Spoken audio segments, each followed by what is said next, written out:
Je vous propose de débuter avec un outil essentiel qui est la clé.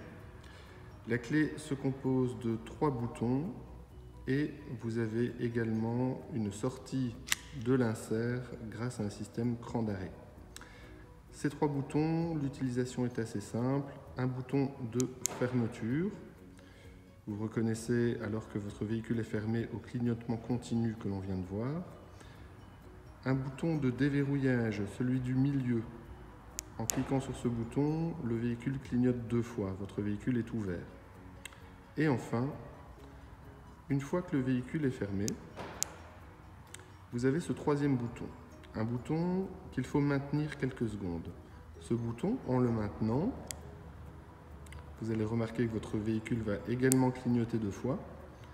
Par contre, vos portes ne seront pas ouvertes. Il s'agit uniquement d'un bouton qui va vous permettre de déverrouiller votre coffre. Au niveau de l'arrière de votre véhicule, vous allez pouvoir constater que vos détecteurs d'obstacles, vos 4 détecteurs, se trouvent en dessous de pare-choc. La caméra de recul, quant à elle, se situe juste ici, au niveau de l'ouverture du coffre. N'hésitez pas, surtout par temps de pluie, à venir la frotter de temps en temps pour garder une bonne visibilité.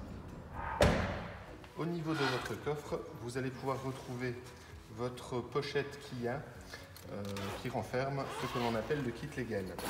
Donc le kit légal se compose d'un extincteur, des gilets fluo, les 2 réglementaires, ainsi que de la trousse de secours et du triangle. Alors, qu'est-ce qu'on va pouvoir retrouver d'autre au niveau du coffre? Dans ce modèle, le client a choisi un bac de protection de coffre qu'on recommande souvent, c'est vrai, parce que très pratique pour le nettoyage. Ensuite, vous avez ce système de plancher qui est un double plancher. Donc ici, il est au niveau le plus haut, qui vous permet d'accéder plus facilement dans la profondeur du coffre. Et enfin, en dessous, vous allez retrouver également de ce 2e plancher donc, tout le matériel, roue de secours, outils, crochet de remorquage. Donc ce plancher que vous voyez ici peut également se mettre à un niveau inférieur, comme ceci, ce qui va vous permettre de gagner un petit peu de profondeur au niveau de votre coffre. Venons-en maintenant à vos portes arrière. Dans ce modèle équipé de vitres électriques arrière, vous avez donc l'interrupteur de vitre électrique et vous avez la sécurité enfant. La sécurité enfant, c'est très simple. C'est simplement une petite encoche. Vous venez avec votre insert de clé, vous tournez d'un petit quart de tour et à partir de ce moment-là, les enfants de l'intérieur ne pourront plus ouvrir les portes. Au niveau du côté passager avant, vous avez la possibilité de désactiver l'airbag passager. Ça ne se fait uniquement que dans le cas où vous voudriez installer un enfant dans un siège enfant à l'avant. Ça se fait comment? Simplement avec votre insert de clé à insérer dans la serrure, vous le mettez en position off.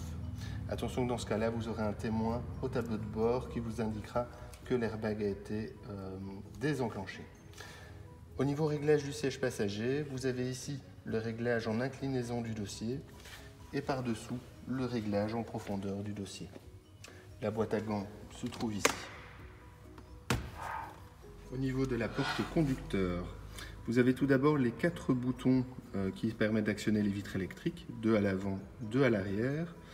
Ce bouton, si vous le pressez et qu'il reste en position enfoncée, c'est une sécurité enfant pour les vitres électriques arrière. C'est-à-dire que les enfants de derrière ne pourront pas actionner leur bouton. Par contre, vous gardez tout à fait le contrôle sur la position d'ouverture des vitres arrière.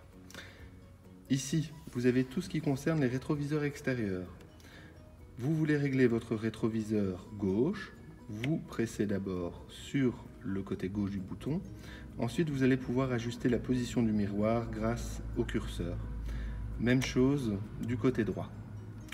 Vous avez également sur la stonique la possibilité de rabattre vos rétroviseurs en pressant simplement sur ce bouton. Au niveau du siège conducteur, on retrouve un petit peu les mêmes réglages que pour le côté passager. Le réglage en inclinaison du dossier ainsi que le réglage en profondeur du siège. Petite différence, vous avez ici sur la gauche un réglage en hauteur du siège conducteur. En bas à gauche de votre siège conducteur, vous retrouvez cette petite manivelle qui va vous permettre, par une simple pression vers le haut, d'ouvrir votre trappe à carburant. Ceci étant fait, vous avez alors déverrouillé votre trappe à carburant. Il vous suffit simplement de dévisser le bouchon de remplissage.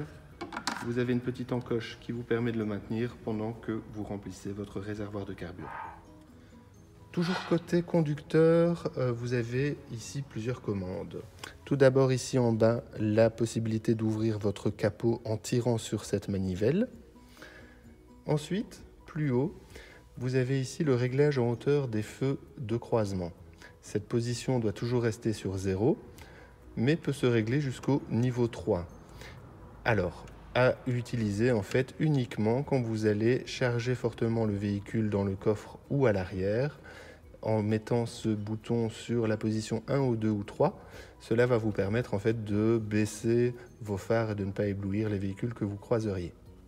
Ce bouton, par une action de plus ou moins, va vous permettre de régler l'intensité de l'éclairage de votre tableau de bord. Viennent enfin deux autres boutons. Le premier qui va vous permettre de couper une sécurité qu'on appelle l'ESP, qui vous empêche en fait de quitter votre trajectoire. Donc une sécurité très importante. Alors pourquoi un bouton off? Simplement un cas de figure typique, c'est quand vous allez à la montagne et que vous avez installé des chaînes sur vos pneus. Dans ce cas-là, il faudra désactiver la fonction. Vous avez également, avec un peu d'imagination, un bouton qui ressemble à un pneu dégonflé. Alors si un jour vous avez ce témoin qui s'allume au niveau de votre tableau de bord en orange, cela veut dire que vous avez un problème de pression de pneumatique. Dans ce cas-là, vous sortez, premier réflexe, contrôlez visuellement si vous n'avez pas un pneu crevé. Si vous ne voyez rien visuellement, vous vous rendez à la première station-service ou au premier garage afin de contrôler la pression de vos pneus.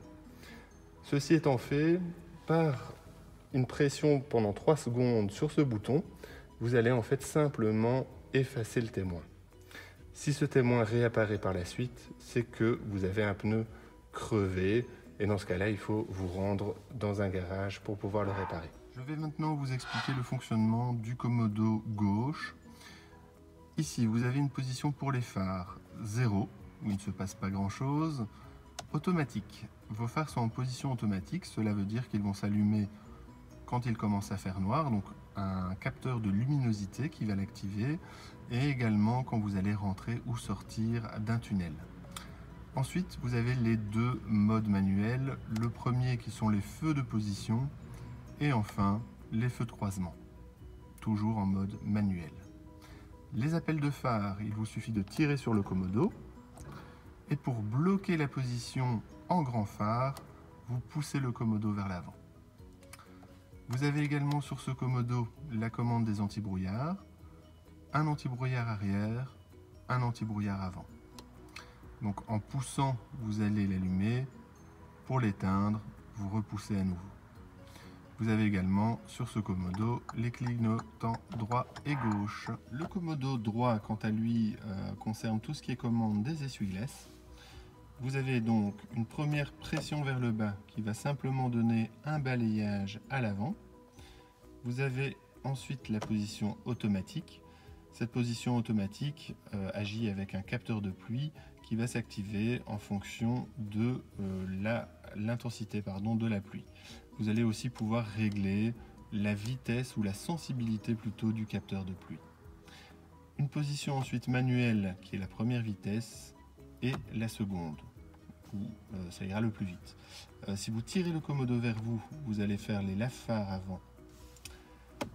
Ensuite, sur l'extrémité, une position 1 pour l'essuie-glace arrière et une deuxième position. Si vous poussez le commodo vers l'arrière, vous faites un lave-glace arrière. Nous voici maintenant au niveau du volant. Le klaxon se situe ici, donc en partie centrale. Sur la gauche du volant, vous avez plusieurs commandes. Vous avez ici deux boutons pour les fonctions téléphone, décrocher ou raccrocher. Un bouton ici en haut à droite qui va vous permettre de changer de source audio. imaginons que vous écoutiez la radio. Si vous appuyez sur ce bouton et que vous avez une clé USB musicale, vous allez pouvoir alors basculer de l'une à l'autre source. Ici, vous avez la commande du volume plus ou moins. Si vous appuyez sur le bouton, vous allez effectuer un mute, c'est-à-dire que vous allez complètement couper le son. Ici, avancer ou reculer, alors ça peut être pour les stations radio si vous êtes en mode radio, mais également pour les pistes de votre clé USB. Et enfin, le bouton de commande vocale. Donc pour utiliser ce bouton, il faut que vous soyez connecté avec l'Apple CarPlay. Je vais y revenir par la suite. Ça va vous permettre en fait de donner des commandes. Alors si vous avez un Apple, ce sera Siri. Si vous avez un Android, ce sera alors l'assistant. Maintenant, sur la partie droite du volant, également des commandes. Vous avez ici un premier bouton qui va vous permettre, en appuyant, de faire défiler sur votre tableau de bord différents écrans, différents ordinateurs de bord, différentes fonctions, comme l'autonomie en carburant, comme la distance parcourue, mais pas que. Ce serait un peu long de pouvoir rentrer dans toutes les fonctions, donc là je vous inviterai à aller consulter votre manuel, mais ça donne accès en tout cas à pas mal d'informations au niveau de l'affichage tableau de bord.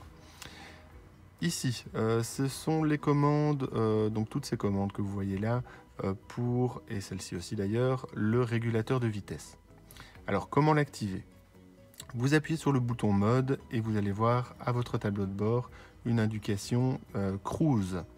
À partir de ce moment-là, il ne se passe encore rien. Votre régulateur de vitesse est simplement préactivé. Alors imaginons que vous êtes sur l'autoroute à 120 km/h. Vous donnez alors, une fois que vous avez préactivé la fonction cruise, donnez une impulsion vers le bas. Et à partir de ce moment-là, votre véhicule va être bloqué à la vitesse que vous avez sélectionnée. C'est-à-dire que vous allez pouvoir lâcher le pied de l'accélérateur et votre véhicule va continuer. Pas de panique, dès que vous allez toucher le frein, cette fonction est annulée. De même, si vous appuyez ici sur le 0. Alors, si en cours de route, vous êtes à 120 km/h, vous dites, on irait bien jusque 130 maintenant qu'on est en France, vous allez pouvoir augmenter, pendant que vous êtes en régulation, la vitesse avec ce bouton, ou au contraire, la diminuer. Vous avez également un deuxième mode. Donc en appuyant une fois sur le bouton, vous enclenchez ce qu'on appelle le cruise control. Si vous appuyez une seconde fois, vous allez enclencher le limiteur de vitesse. Fonction tout à fait différente. En appuyant sur limiteur de vitesse, au tablier de bord va s'afficher une vitesse, 20 km/h par exemple. Vous allez pouvoir le régler, imaginons 50 km/h, vous augmentez jusqu'à 50 km/h, vous dites OK. À partir de ce moment-là, votre véhicule va être bridé, c'est-à-dire que même en accélérant à fond, vous ne pourrez jamais dépasser la vitesse que vous aurez sélectionnée. Par contre, vous pourrez descendre en dessous de cette vitesse. Donc c'est vraiment différent du régulateur de vitesse ou cruise control.